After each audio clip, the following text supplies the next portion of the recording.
Each of us has a connection with the homeland, even if life has brought us far from our native lands. Ukrainians, like Romanians, led a normal daily life. They work, study, build their families, and enjoy life.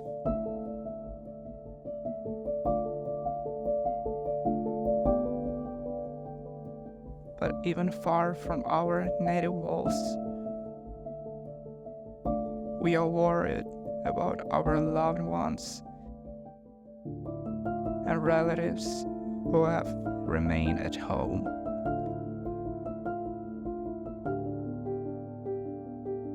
Often we think about what is happening now in Ukraine, follow the news, worry about every step of our relatives.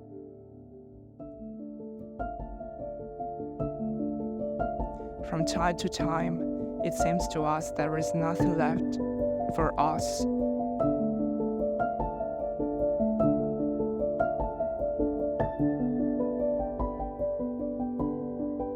But to think about them